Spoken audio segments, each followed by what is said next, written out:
Okay, the candidates drew order for opening statements, and Sheriff Smith will go first for 1 minute, and then Mr. Green for opening statements. Thank you. Is it on? Good evening. I first ran for sheriff in 2012. Wasn't looking to run for sheriff, but ended up running. And I've made a lot of campaign promises during that time. I promised to look at the homicide clearance rate. I promised to look at this and that. And I promised for a reason, because I fully intended to do it. And I submit to you, ladies and gentlemen, that I have said and done everything that I intended to, plus some. I came in office with 24 unsolved homicides. Since 2013, we have a 100% homicide clearance rate. We cleared 3 additional homicides. But that's not, homicides isn't all there is to it. There's, thank you. Okay, thank you, Mr. Green. Thank you, Grassroots. My name is Chris Green. I've been your game warden since the mid-90s, early 90s. I got here, served out in the county, of course, where the sheriff serves. I have a bachelor's degree from Dallas Baptist University. Listen, I tried to stay out of this thing, but kept getting called back to it. I have a passion for law enforcement. I love this community. I've seen the issues we have with the jail, the budget. A lot of issues we'll go over, I'm sure, with the jail and the budget in these questions. And I'll have a closing on some of these promises that this administration made that haven't, been kept. So enjoy the show. Okay, gentlemen, I want you to know we've done this is what our 3rd time to do this, so we know each other very well. These questions are intended to challenge both the candidates, not to coddle them. Y'all are grown men. I'm not going to treat you like you're state representatives, okay?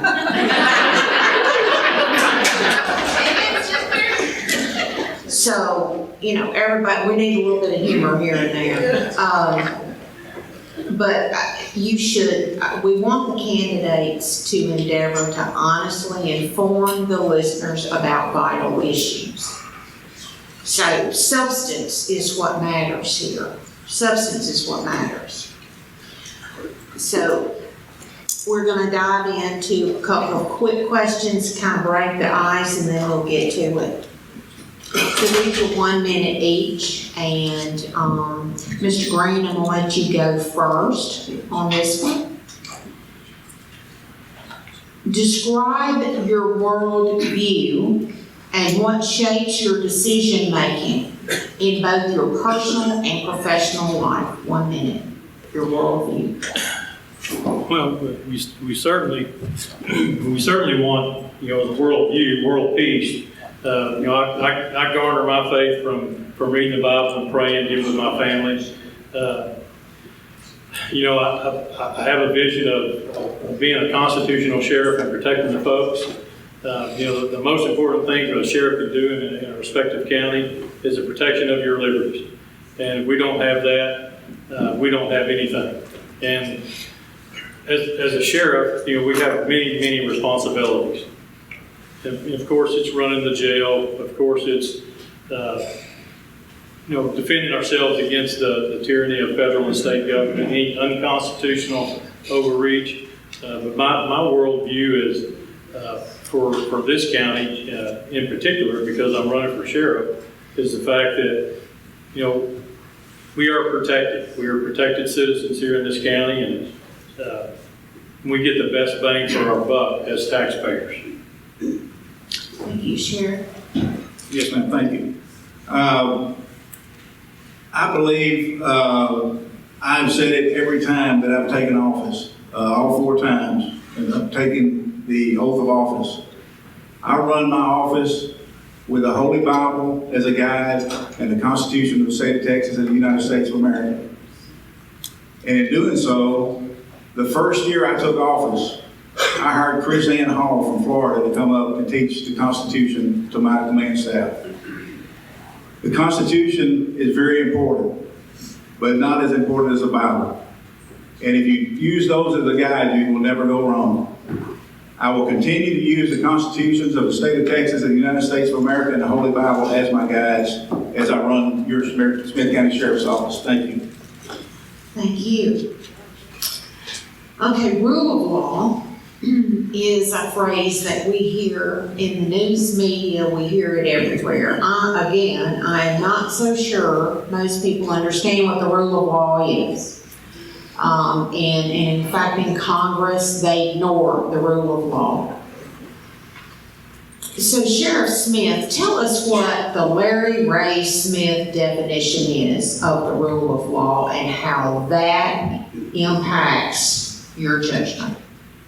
The rule of law is exactly what it is. What the law is, it doesn't mean that's the law for one people of one status or another status. The rule of law applies to everyone and everyone equally. And that is the main thing, is it applies equally.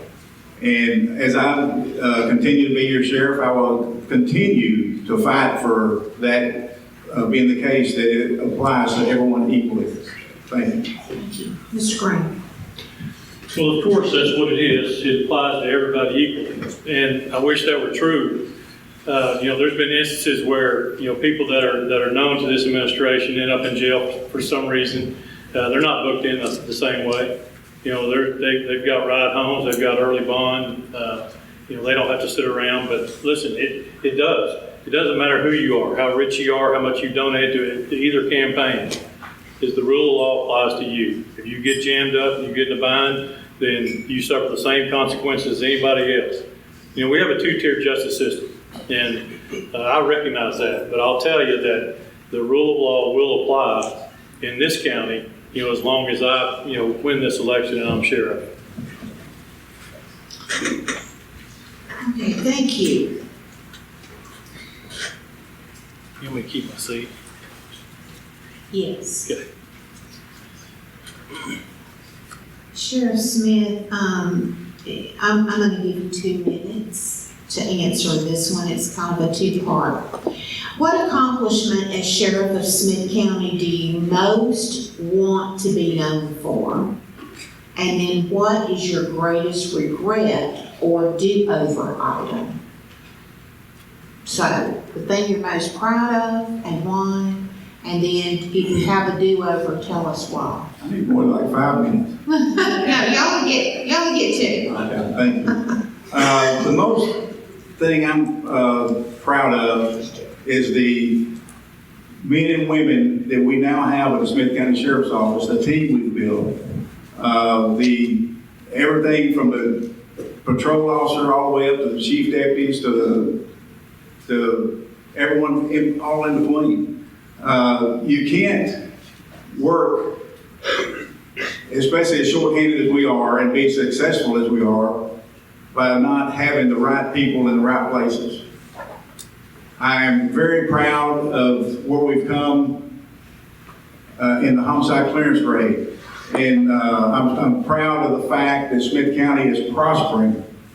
And I attribute that somewhat to what I said many times, that I want to be the sheriff that makes it safe enough where people want to come here, move here, raise a family, work here, and contribute to what we've got going on, and we can see that happening. But as fast as Smith County is growing, we're almost approaching 250,000 people, and that increases much more than that every day as people come in from the outside. And I'm proud of how we work with other agencies, with the district attorney's office, people we work with on a day-to-day basis, the commissioner's court, and that is very important, because I would not be here where we are today with the success we've had within the sheriff's office without being able to do all of that. Thank you. Okay, you have just a little bit of time. Is there anything you'd like to do over? There's a lot of, I've never said that I'm 100% accurate all the time, but if I'm not, I try to admit it and try to work harder to make sure the same mistake doesn't happen again. Thank you. Okay, thank you. Mr. Green, you have run for the office of Smith County Sheriff twice before. So what is it that you offer Smith County voters this primary that is different from your first two races? A constitutional sheriff, for one that's going to be fiscally responsible with the budget, just not talk about it, but be fiscally responsible with the budget. Of course, from 2013 to present day, we've increased the budget 21 million. We talked about population a little bit. We've had 27,000 people move in here since 2013. And when you spread those out from all the cities that are covered by PDs, Tyler, 10,000, Lindale, 1,800, and so forth, there's about 11,000 people that came into rural Smith County. That's our growth, 11,000 in almost 11 years. Those are the stats. So with an increase of 21 million for 11,000 new people, that's what, 1,900 a person that we're paying? So again, we need to get the best bang for the buck. The sheriff and his budget are the two biggest pieces of pie in the Smith County budget. And we're 21 million over. We're not being fiscally responsible to the taxpayers. One of the promises that we all made in the first election the first debate in the White House. So, we've got issues. I can address them. I'm in this because I care about the community. And I've seen that our taxpayers are getting hammered out here. We don't really have very many more deputies than we did under the JB administration 10 or 11 years ago. But we've got, we talked about the top-heavy administration that JB had in his extreme budget of 26 million. We're at 48 million almost, and in an extremely top-heavy administration. 10 or 11 lieutenants, we got 3 chief deputies. Why do we need 3 chief deputies? Most counties have 1, possibly 2. We've got 3. I'm not sure we're getting the best bang for our buck, folks. That's just the facts. And I'm sure we'll talk more about it. Thanks. Okay, thank you. Yes, there are some follow-up questions. Sheriff Smith, it's an honor for you to have been voted in as president of the Sheriff's Association of Texas. But how do you justify spending this extra time in Austin and around the state on association business when an independent audit of the jail operations cited numerous deficiencies in department administration and in jail operations? Okay. I was voted in, that's a 5-year plan. That started 5 years ago. You started Sergeant at Arms, 3rd Vice President, 2nd and 1st, and then President. We had another year added in for COVID. I didn't know all that was going to go on, which was partially because of COVID. And quite frankly, much of that went on as I started with Judge Baker and all the way through currently trying to get more manpower to have a relief factor. I had the jail commission do a a staffing analysis back in 2013. We were 75 detention officers short. We had no relief factor. We get caught with COVID. That is why we're in the position we're in today, because of nobody wanting to listen, and you get behind the 8 ball, it's hard to get caught up. And another thing I've done to correct that is I hired a very competent chief of my jail back, Gary Pinkerton. I think everybody knows him, and he's doing one outstanding job. And not only did I get him, I got a bonus with him. I got Amy Crockett, who taught for the whole state of Texas Jail Commission, Texas Commission on Jail Standards. We got her that would now teach our jail school within the jail. We've started other programs. I've got 3 competent chief deputies that I trust 100%. Between the 4 of us, we have 164 years experience. And I can leave town today and I do not have to wonder and worry about what happens while I'm gone. Thank you. Thank you, Sheriff. How much time does he have? 15 seconds.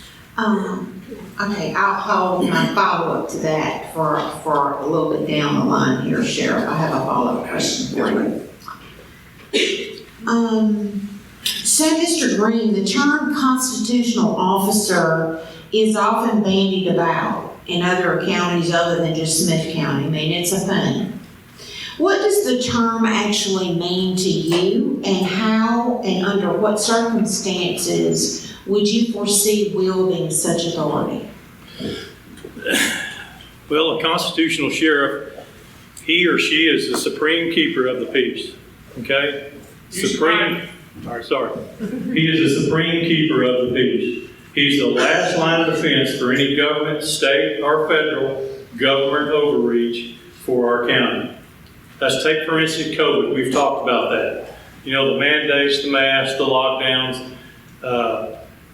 For instance, I mean, there wasn't any question. Why are our businesses being locked down? Why are people having to wear masks? The big scare about mandates.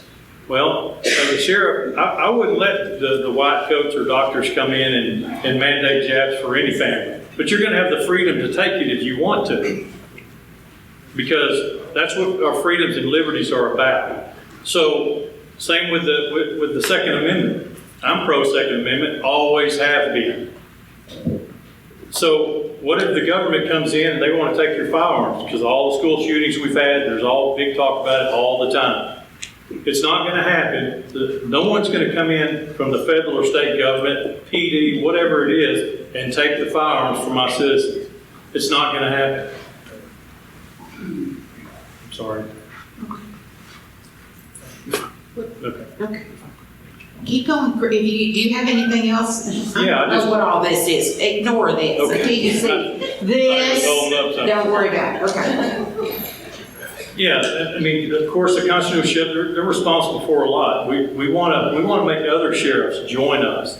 You know, we're going to, I don't know what's coming across that border, nor does anyone else, but there's a lot of folks, and they're from all walks of life, all countries, and it's affecting us right here in Smith County. And a constitutional sheriff, you know, we're going to, 45, 50 deputies isn't going to cut it in 1,000 square miles. We may have to have a posse. We may have to have some of our folks that are gun owners, trained, licensed, you know, not just willy-nilly come out with a firearm and help, but we may have to have a posse to fight what's coming. I believe that the Biden administration, there's no telling what's up their sleeve, and we don't know. Thank you, Mr. Green. Sorry. Thank you.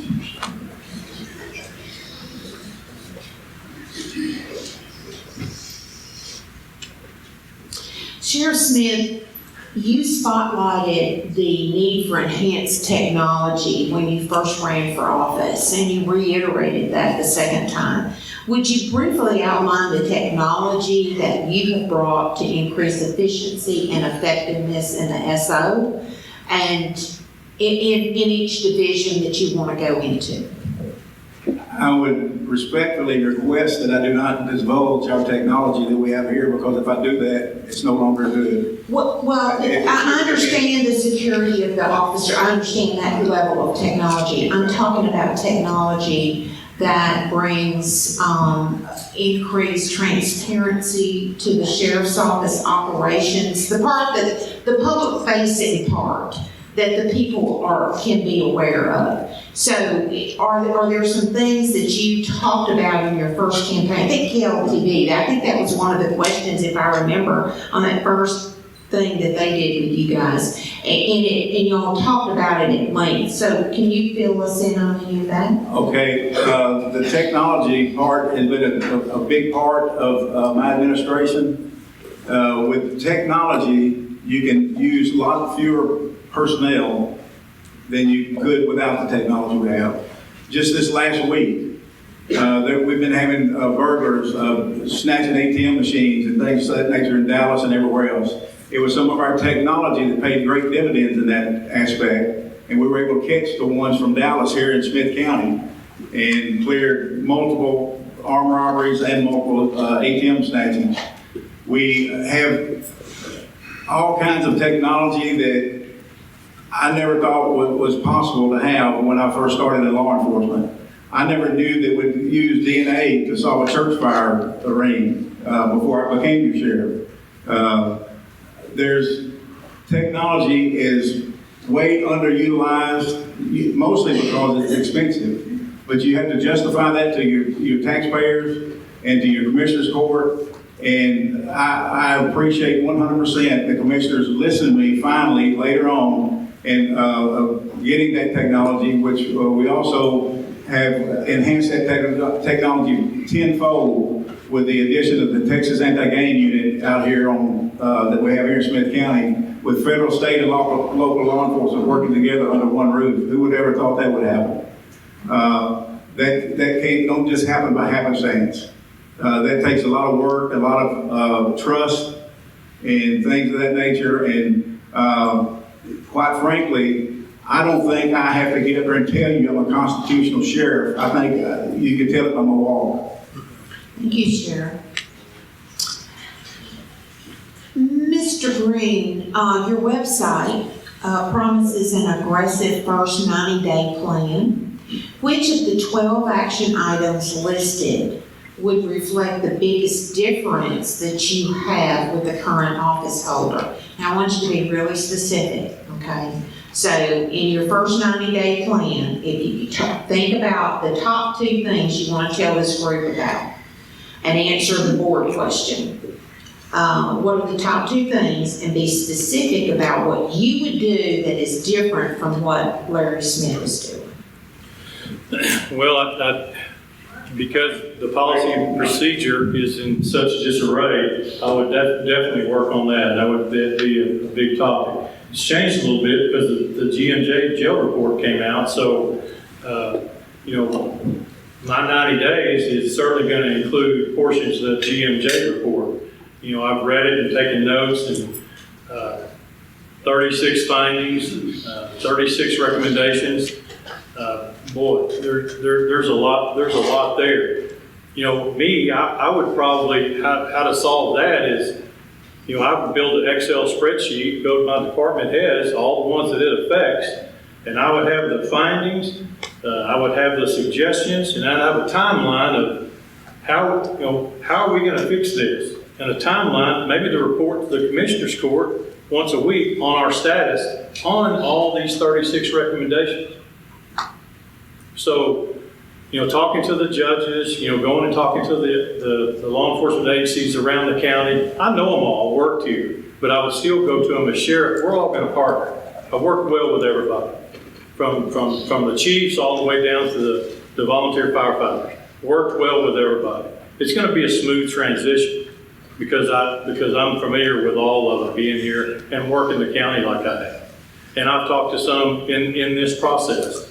So, of course you want to go and talk to people and evaluate your employees, but we need to have a list of what their responsibilities really are. We need to have a policy and procedure that is laid out, that's easy to read, that has perfect, Roman numerals and line items for everybody to understand. We've got a mixed bag of old JV policies, and then we've got some that the current administration has implemented. But it's all in disarray, and a lot of employees don't know which way they're going. Thank you, Mr. Crane. So, Sheriff, let's take what was that? Was it 2 minutes ago? Okay, so Sheriff, to follow up on what Mr. Green says about the GMJ report, have you and your administration worked on those recommendations? And, I don't want you to, I want you to just tell us, based on what Mr. Green has alleged here, what have you and your staff done to respond to the GMJ jail study, and where can people find out that information? They can find out that information coming up on our new website in the days to come, within the next week or so, about what we've done, everything we've done to fix that. One thing I'll say about the GMJ jail study, it was not inexpensive. It's well over $100,000. And I want you, every one of you taxpayers, to understand it didn't come from your funds. I paid for it with the inmate commissary funds at no cost to the taxpayers. I reached out when Judge Moran and I talked, and I said, let's go ahead and get it, come in and do the study. And we were able to do that in the midst of COVID. We didn't have a very good opportunity to have a uninterrupted study done, prepared, because of COVID was still ongoing. We couldn't allow many people in the jail at a time. And I'd like to go back to Mr. Green talking a while ago about his work with all the judges. I don't think there's a judge that's in office now that was there when he was the game warden. I think every one of them are new, every one of them.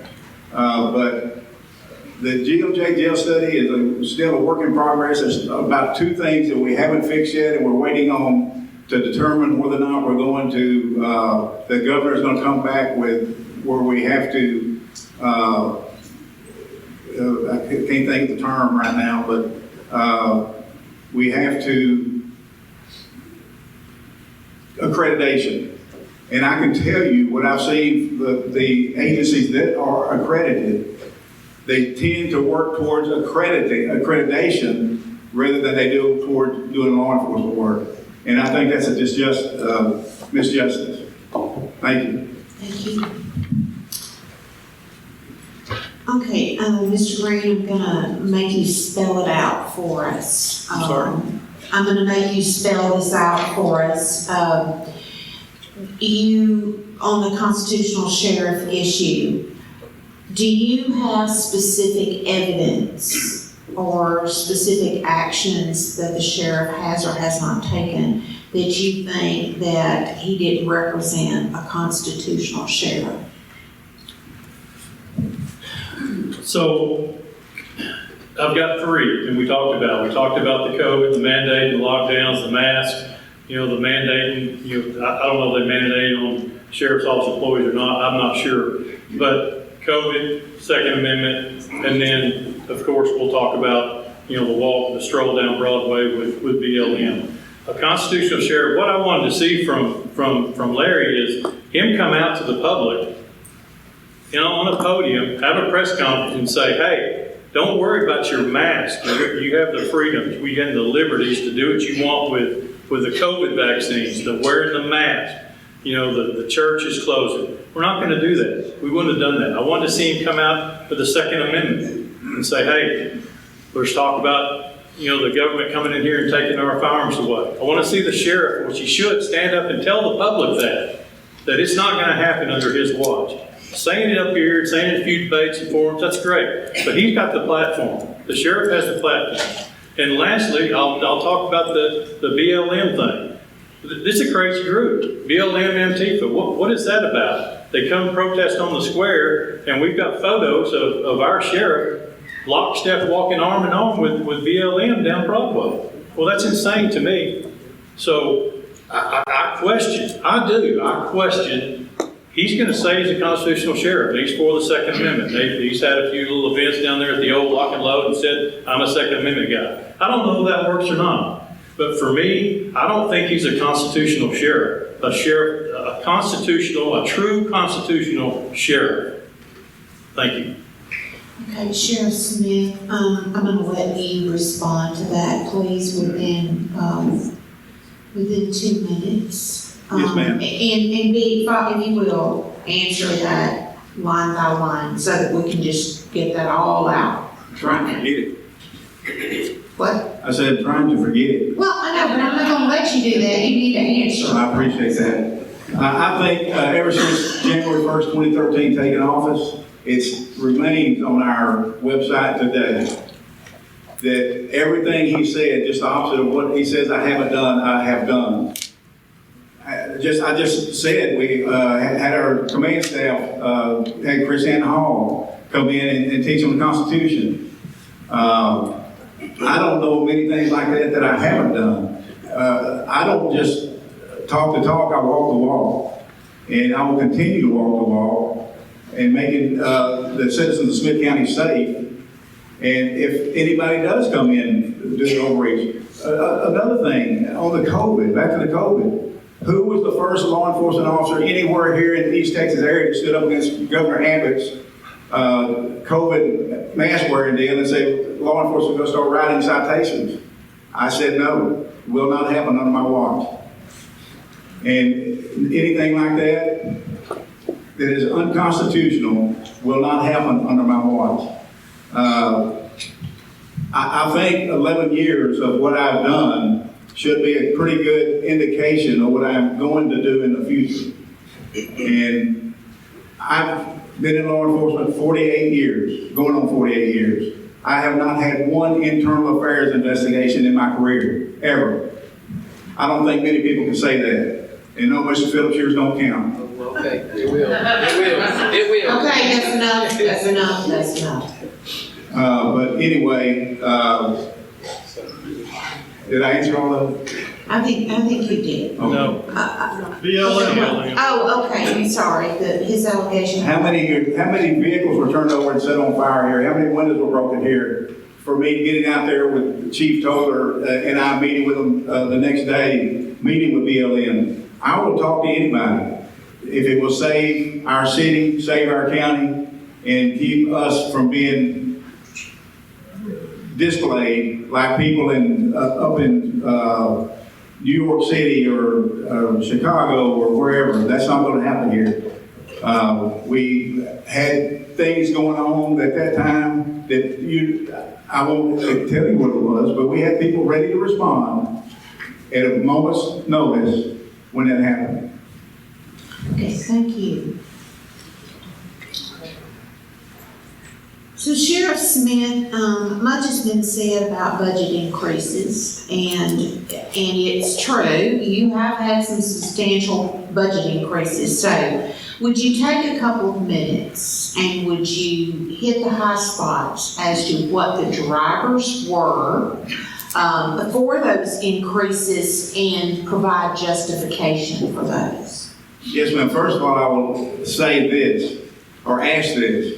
I don't want a response, but I'm going to ask you. How many of y'all been to the grocery store lately? How many of you been to the gas pump lately? Prices are up. They're up tremendously.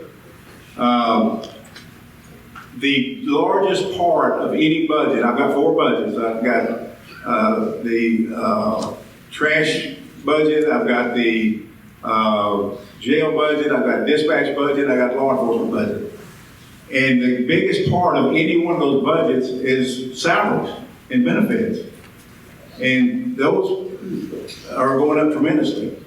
When I first started in law enforcement in 1976, I made $735 a month. I don't make that anymore. Prices go up. The cost of labor goes up. And that is what drives the budget. And I make no apologies whatsoever for taking the people's, yours. I always say this, but the sheriff's office belongs to the citizen, and it does. I make no apologies for taking my case to the commissioner's court upon weighing out everything that needs to be done in the next year's budget. I make no apology whatsoever for doing that, and it's on them about if they accept it or not, but I thank God that they have because we're safer for it. Thank you. Thank you, Sheriff. Are there some other things? Do you have some contractual increases? Are there areas where you can give us a little more information about that how well the cost is being contained in inmate medical?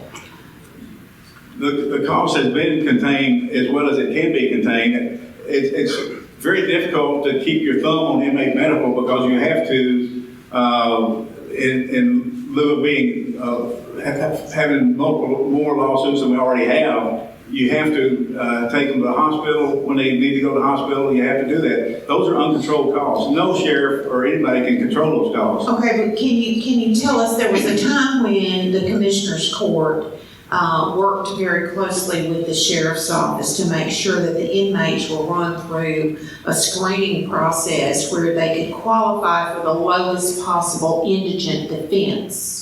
Oh, Indigent medical. Indigent medical. Yes, ma'am. So does that program continue? And if it doesn't, if you think there's an adjustment that needs to be made on inmate medical, would you please tell us what that is? It does still continue. We moved, as a matter of fact, I asked for the move at one time from UT Health, where we take our inmates, for whatever reason. It could be anything from a life-threatening issue to some little bit more than minor that can't be dealt with in the clinic. But we moved to Mother Francis, Trinity Mother Francis, because we were paying less of a rate there. Quite significantly less than that was. But now we're using UT in the clinic. We just started that within the last couple of weeks. But still, we're going to have to take people outside to the hospital. Okay, thank you, Sheriff. Okay, Mr. Green, let's talk about expenses that you're talking about that are out of control. Would you go a little bit deeper than just saying that they're out of control? Would you be specific in certain areas? You know, Okay. we all know that there are many line items in those different budgets, okay? So would you take a couple of those where you think that we're spending way too much money, and would you talk specifically about what you would do to curtail those rising costs? Okay. Let me expound on a little bit in the fact that, hats off to you, I guess, but he successfully stacked the court with a bunch of yes votes, so that, there's really no no's to the increase in budget. But one that comes to mind is over 213 fleet accidents since 2013 with the sheriff's office. I mean, what happens when you have that many fleet accidents? Well, your insurance costs go up. I think we're number one in the state for TAC insurance, Texas Association of County Insurance payout. I mean, there's two. And then we have an enormously top-heavy administration, like I mentioned, where, do we have any specifics on what these guys actually do? Hey, I don't begrudge anybody or anything or promotions and whatever. And I don't have anything against anybody here. It's just, I'm concerned about the taxpayer. And so when you have 3 yes votes on a budget, I mean, that's just real deal, y'all. I'll listen to and go to the commissioner's court, and whatever you ask for, you get. But yet we defund a precinct that really needs law enforcement in a third of the county. It doesn't make sense to me. So I question that. Well, Ms. Green, let me ask you, let's go back to the fleet issue with accidents and insurance, vehicular insurance. What would you do if you were elected sheriff? What would you do differently? Very specifically, now, what would you do with your staff, and what would you do to try to change that? There's got to be something you thought of. Well, currently, y'all may not know, but just about everybody's got a take-home vehicle. I think that's where some of the accidents occur. They've taken them off, taken them deer leases, they're moving girlfriends on weekends and they're hitting telephone poles in parking lots. So, I don't know who all has a take-home vehicle. I think 135 people. Not everybody's on call, y'all. These folks work 12 hours in the jail. They have take-home vehicles. I think that, the chief there and some of the staff, but why do we need to have a take-home vehicle? Our fuel costs are $400,000 or $500,000 annually. I would change the fact that, hey, I would value. It's an incentive. People love take-home vehicles because they're not paying for the fuel or wear and tear on a vehicle. And the ARPA funds are going to stop, and then we're going to be in a bind. Thanks. Okay, so Sheriff Smith, do you have your take-home vehicle policy posted anywhere? I don't know that we have a policy posted on take-home vehicles, because that's dependent on whoever needs a vehicle is the one that takes one home. We don't have any detention officers taking home vehicles, I just want to let my wife know my girlfriend has not been in the car with me during that day.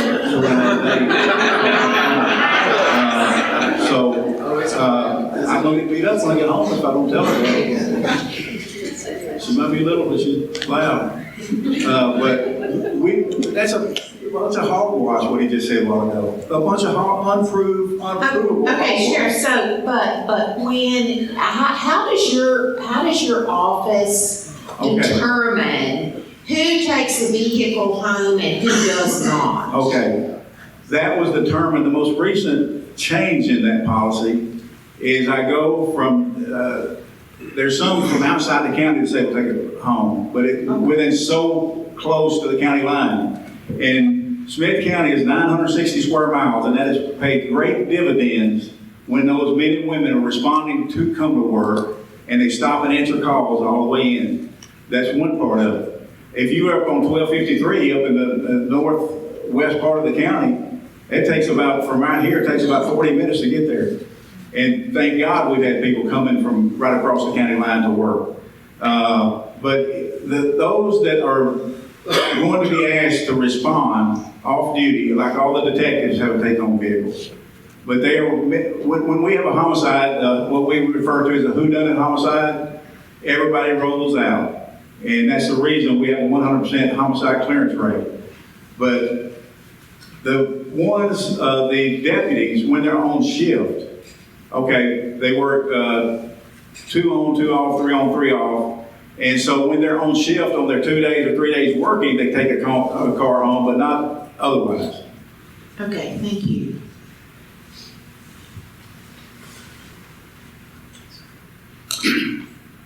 So Sheriff Smith, I want to do a follow-up on some of the issues about controlling cost.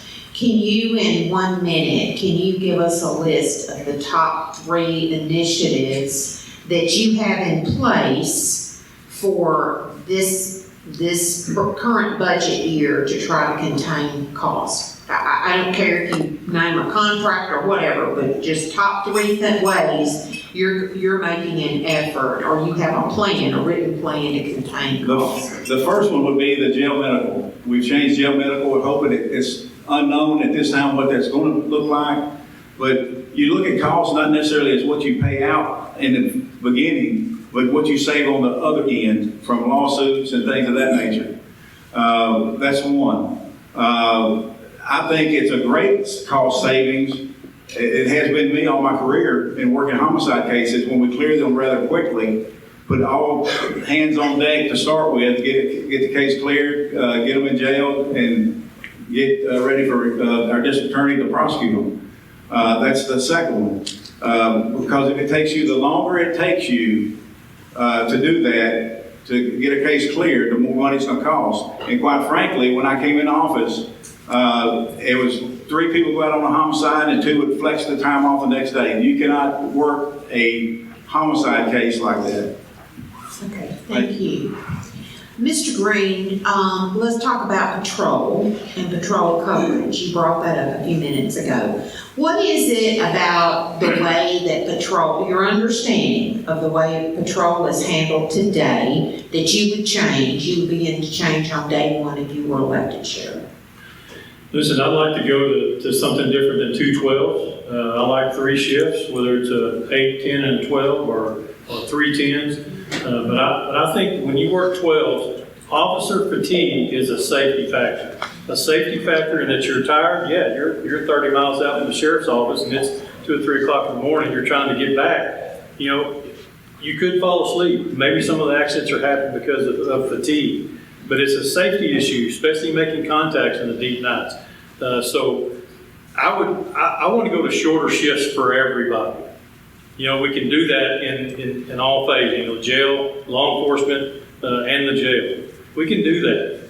And the shifts, I mean, it's crazy that we don't have enough deputies. Again, we don't have enough deputies. I mean, I've looked at these screens in the evening sometime and watched where some of these guys go. Listen, they answer a lot of calls, but you also have to work with all your neighbors, all your constables. Thanks, sorry. Thank you.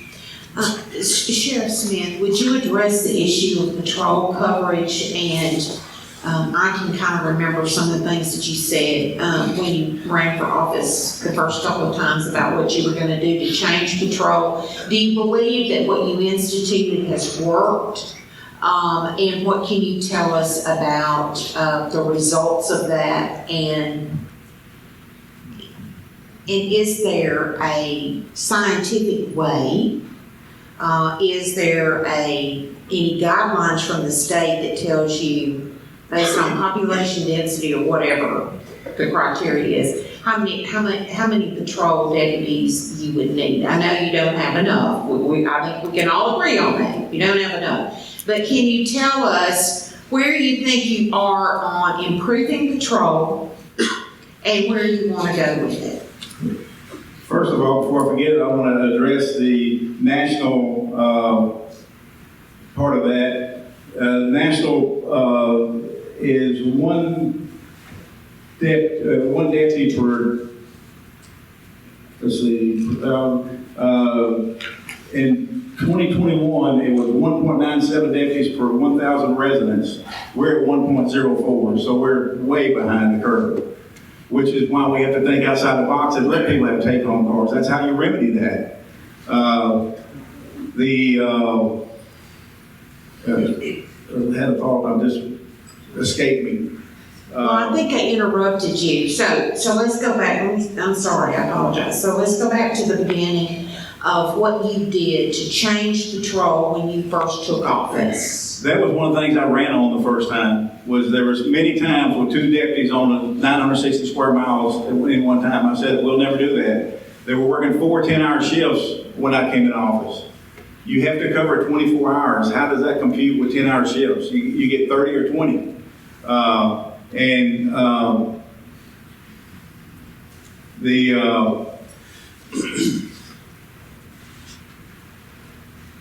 I'm not looking like you get.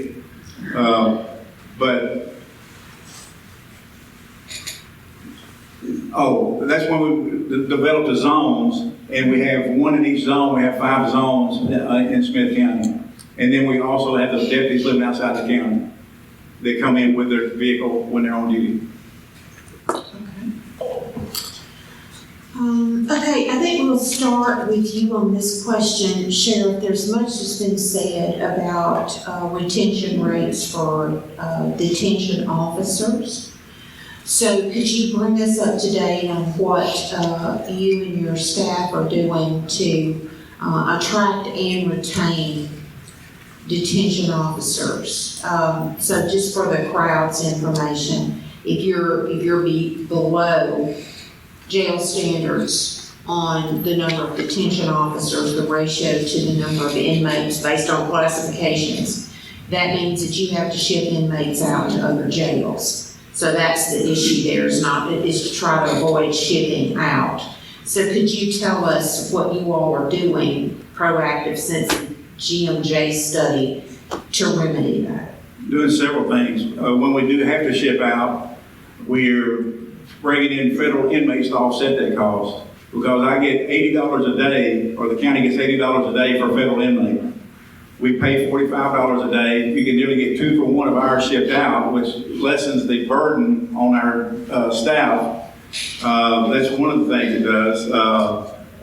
The ones we've been having to ship out most recently, we hadn't had to ship out any other than females, because the female population in the jail is the smallest, but it's the most, it skyrockets quickly.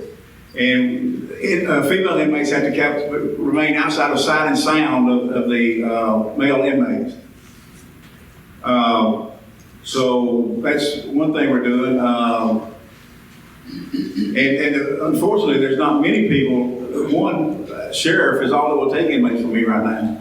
So that's in Mount Vernon, Okay. Franklin County. Okay, thank you. Mr. Green, so if you landed in the sheriff's office, what ideas do you have about recruiting? Well, Joanne, looking at the GMJ, listen, I don't think it's a hiring issue. I don't think it's a hiring issue. We've hired 3 times the number that we needed in the jail. It's a retention issue. Why are these people punching out? Why are they leaving? Why are they leaving? We've thrown money at them. The Commissioner's Court passed, gave them a 19% increase. Everybody's flush, everybody's good. We've had state jailers come over to Smith County and work because the pay's up there. So why are we hemorrhaging employees? Well, there comes a time where it's not a money issue anymore, y'all. It's a management issue. And so, yeah, we've got to evaluate that.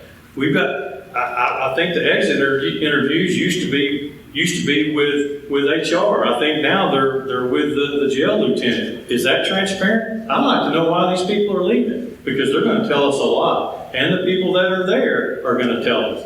But the GMJ says we're not having a hiring problem. Okay. Thank you. If you would let me, allow me just a minute, I can, and then if you give time to respond back to mine, I can give you a good answer about why. You know what? I will just let y'all just go right at it. Come on. Okay. Okay.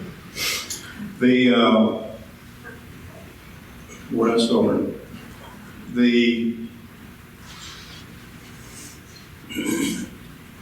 From 2013, when I took office, we had about our population. I asked for a jail study then by the jail commission. They said at that time we were about 75 detention officers short in order to have a relief factor. So what happens is COVID comes along. We go and add 400, nearly 400 more inmates with nobody to watch them because we don't have a relief factor. So you take those 370 something, it gives you 5 per shift, or 7 per shift, and you multiply that times 4, that's 28 without a relief factor that we were working short. Those people have to work overtime, and it's not because they're not getting the money, it's because they can't take time off with their family and have a family life, because even at 12-hour shifts, they're having to work, and we cannot keep that going on. Thank you, Sheriff. Well, I remember when the Commissioner's Court denied your staff vacation. Yes, ma'am. All right. Can I respond? So yeah, another minute on that, and then we're going to move on. Okay, real quick. Is this on? Yes. So, from 2013 to present day, we've housed, we built this jail in 2012 so we could bring all the prisoners JB had out of county to the tune of $2.8 million annually to the taxpayer. Okay, bring them all home, bring them to our jail. Well, 7 out of 10 years, 17, 18, and 19 are the 3 years that we did not house prisoners out of county. Out of county, 11 counties, mind you, and some of the counties like LaSalle County, private facility. Well, who owns that? Well, an ex-Texas Ranger here that many know. So at double the cost. So why are we driving down to LaSalle County so far?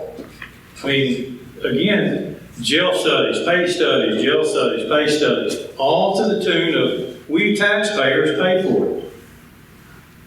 I'm just telling y'all the truth. LaSalle is not a county. Okay. All right. It's okay.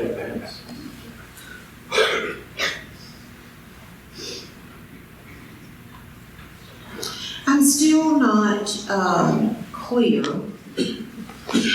on, I've heard some programs here and there about, and I'm asking you to verify this, Sheriff. Are y'all working on some kind of program? Maybe I read it in some media blip, but are y'all not let me start over. Don't you have a high school program that gives dual credit or something like that y'all are using to try to grow some more law enforcement officers, for a better word? Yes, ma'am. It not only gives dual credit, but what it does, we're the first in the state, and still we're a pilot program that's been very successful so far. We've gone to the technical center here in Tyler High, the high school out here at the career development building. We had to go through the Texas Educational Administration to get approval. We had to go through TCO, Texas Commission on Law Enforcement, to get approval. And it took a lot to get that accomplished. We get calls weekly from other agencies wanting to know how we did it. We graduated our first group. Our detention officers taught that school, but then we hired about 6 from that one. And we look for greater things to come. We're going to move it to other schools once we get able to. And with Lieutenant Crockett being here, she is here with the ability to help them along. And it's going to be a game changer as well. We've already made 2 of them that we've hired from the high schools recruiters. Thank you. So Mr. Green, he's talked about some of the recruitment. So let's separate recruitment from retention, because I think we've really talked about retention. So what ideas do you have about recruiting? Because I think everybody in the room agrees that it's much harder to be a law enforcement officer today than it ever has been.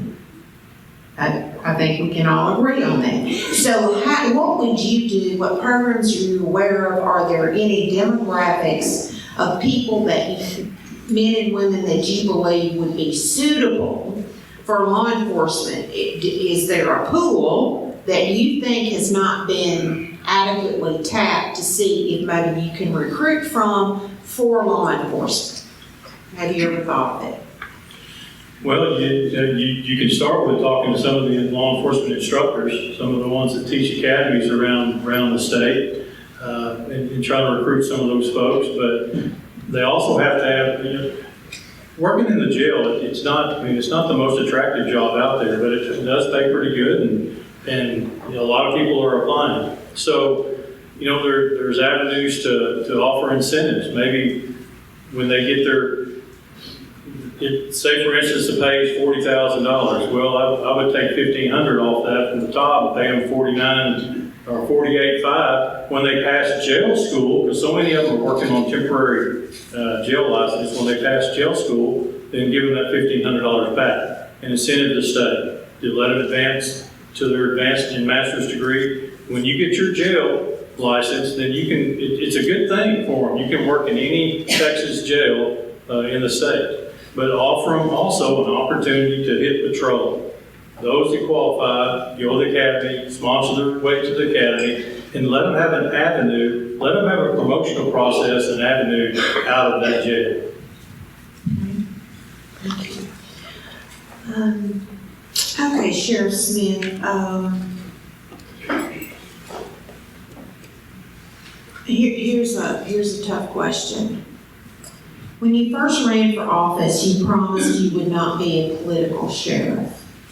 But yet you soon started endorsing in county commissioner races where the winners of those contests clearly have input on your budget. Why did you change your mind? I'll tell you exactly why I changed my mind. I thought I was going to be able to get somewhere. I didn't know I was going to be here this long, but I'm up for the challenge. I'm not ready to give up. I did say that, and I have said things, very few things I've said in my life that I've had to eat those words, but I eat those words. But I feel like I need to do that in order to get the best person in there that is pro-law enforcement, not pro-Sheriff Smith, but pro-law enforcement, because I assure you, they do not pay me any favors once they get on that court. I promise you. But if we can't get things done, if we couldn't get things done, we could not continue doing the things we're doing and having the 100% homicide clearance rate, the burglary clearance rate. We just got 99 years without parole today on a homicide case that killed 2 people. Those things are what makes people want to move to Smith County, and we have. Thank you, Sheriff. Okay. So, Mr. Green, you raised the issue of Sheriff Smith having people who favor him on the Commissioner's Court. So, could you tell us, if you're elected sheriff, are you going to endorse people for local office, or are you going to? No, I'm going to stay out of the race. Listen, I personally think the sheriff ought to be totally independent. I'm conservative, I'm Republican, but more conservative than anything. I think a sheriff should stay out of the race. Let the chips fall where they may. So, kind of a Pinocchio moment. I mean, benefit, yeah, he's benefited because he stacked the court with 3 yes votes. And he ran Bob Westbrook and others against Terry Phillips because he's the no vote. And so, I mean, yeah, he benefits from having stacked the court. And that's what's happening. So tell us then, if you believe that you would not need to work the route that Sheriff Smith decided to do, what would you do to make your case for the sheriff's office, for the budget needs? What would you do, Mr. Green? So as far as Okay, so you don't approve of what Sheriff Smith has done in getting involved in commissioners' court races. So you just said that you would not do that. So what would you do to make your case about the budget needs of your office? well, I mean, people that need to be on the court need to understand what's going on with your county tax dollars. That's what we care about the most. Now, if I go and recruit, you know, I've been on boards. I've been on the Meals on Wheels board, been president, and been there 7 years, and I've been on other boards. And listen, a lot of former presidents of boards, they stack boards so they can get things in their favor. I don't think a sheriff needs to be favorable to anything unless it's unconstitutional, it's egregious, or there's some acts of whatever they are that, you know, we can't retain a person. I mean, Thank you, Mr. Green. Well, I think the simplest answer is, I think that if anybody that's in elective office truly tries to make an effort to make their case to the people, I think the people will make the case for them. I'm just saying, I think we ought to try. I think we ought to do more in this county across the board of talking directly to the people. I'm just saying, I think it'd be healthy. We used to do that here, and something happened during COVID where lots of the public, talking to the public just doesn't happen anymore. Maybe we'll get back where we used to be. All right. I did talk to the people on behalf of that person running for commissioner. Well, okay. You said it, I did. Okay. So, now let's get down to the 2 minutes, and you only have 2 minutes for this, so let me see what my order was. You're gonna have 2 minutes. I said 3, but I've already allowed y'all so much time to do back and forth that I think I'm just gonna limit y'all to 2 minutes each to rebut anything that you think you haven't already rebutted well enough, to raise a new topic, or to go back and complete an answer that you don't think that you answered completely before. And so, Sheriff Smith, we're gonna let you go first. Yes, ma'am. It's 2 minutes. The 2 things I can think of that I really would like to discuss is one of the questions you asked about why I would spend my time being the president of the Sheriff's Association of Texas. I think that does a lot for Smith County. It says a lot for Smith County. I think it should make the people here proud of that. And not only that, I get to interact with all 253 other sheriffs. I get to be their spokesperson, but most of all, I know what Senate Bill 4 is. I testified at the House and the Senate on Senate Bill 4. I know what it does. And if you'll look back all the way back to the first time I ran, the border was one of my top priorities. And so that is why that is like it is. The other thing is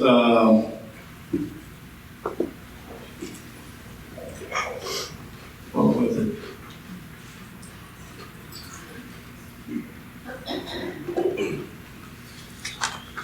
I forgot where I was going with it.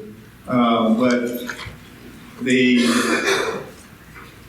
thing about it is, you have to look at everything, every angle you can do to continue making things better for the Smith County citizens. I did town hall meetings my first several years in office. I think I did 14 or so town hall meetings where they could grade my homework. And I think that taught me a lot. It taught me what the citizens wanted. And most of all, a lot of what I'm getting from next door over here are things that the people told me they want. And I think it keeps them safer. Thank you. Thank you. Mr. Green, your 2 minutes. So, of course, I've done this before, as you'll know, so I go back to, the campaign promises. I go back to the first debate we had in White House, the school cafeteria. All of us talked about being fiscally responsible. So did Larry, all 4 of us did. Larry talked about giving money back to the county and even possibly giving back employees. Well, he's done the polar opposite. We talked about a lean, efficient administration. We've quadrupled some of the supervisory staff in that office. There was the response time thing. I mean, that 15-minute response time, that was crazy. It's really never happened.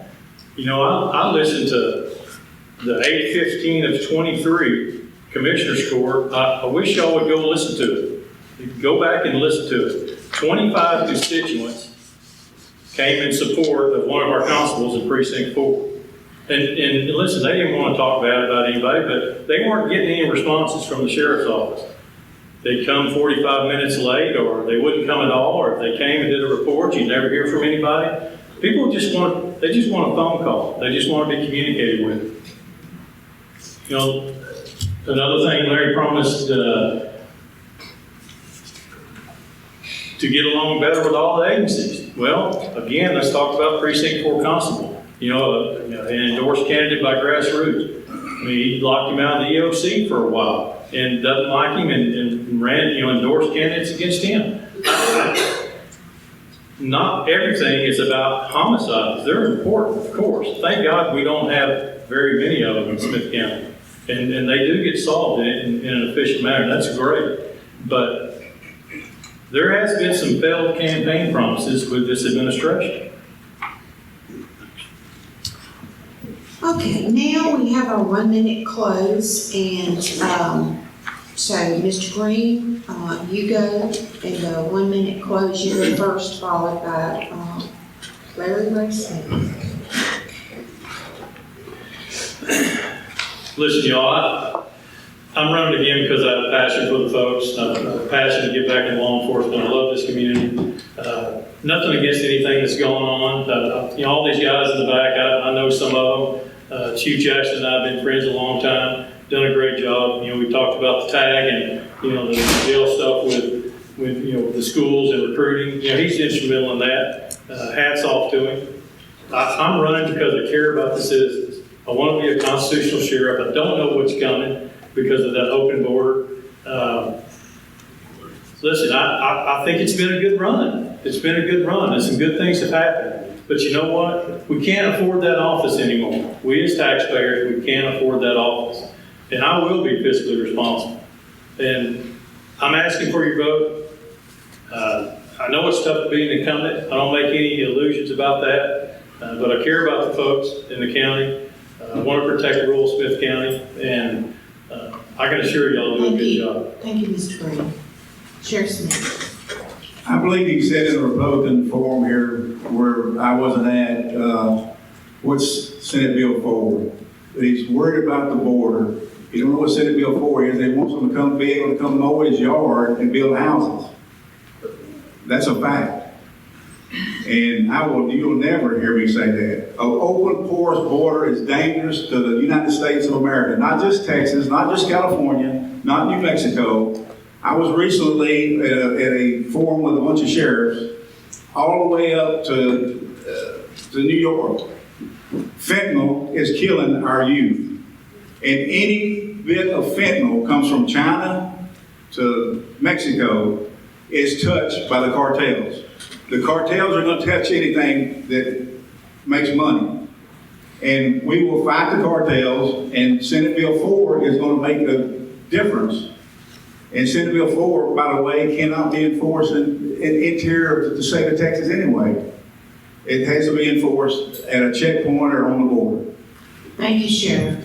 Okay, gentlemen, that is the end of this forum, and I hope you understand that the questions that the board posed to you through me were questions that were designed to get you to answer fully and in detail so that people can make up their minds about these important issues. Thank you for participating. Not everybody will, but thank you for participating and thank you for having good manners.